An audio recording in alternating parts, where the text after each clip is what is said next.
Welcome to the second video that we are releasing to mark LGBT plus History Month this year. I'm Sarah Cosgrove, a queer science communicator who is your glamorous host for this series of videos. Today, we are going to focus on the history in the 1990s that led to the formation of Spectra, an LGBTQ plus maths organization. As mentioned in the last video, the 1980s is where we see the AIDS crisis and the rise of homophobia. We do see this continue into the 1990s, but we also see the introduction of new anti-discrimination laws in different states. Colorado is one of these states where we do see the introduction of new anti-discrimination laws, but in November 1992, the citizens of Colorado passed an amendment that invalidated these ordinances, and this became known as Colorado Amendment 2.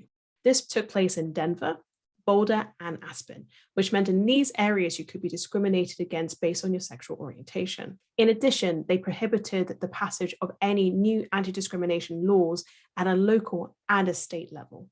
The joint mathematics meetings were scheduled to be in Denver in January 1995. Two mathematicians wrote letters to the leadership of the American Mathematical Society and the Mathematics Association of America, urging them to take action and to change the location of the meeting. Some on the board agreed that the meeting should be moved to a new location. Some opposed, citing that it would cost too much money, and as an organization, they didn't feel like they should be taking a political stance. In the end, they voted to change the location of the joint mathematics meeting, and it ended up being in San Francisco in 1995. For the conference, a committee organized an informal get-together for LGBT mathematicians, and nearly 100 people attended this. It proved so popular that they actually continue to do this for the conferences annually. At the 2010 informal event, there were more people who got involved, and there was also a need to formalize this organization.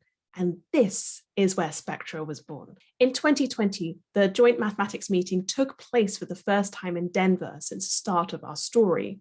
Fortunately, things have changed since Colorado Amendment 2 in 1992. If you enjoyed this video, please come back next week to hear more about LGBTQ plus STEM history. And next week, we're going to be focusing on the 2000s.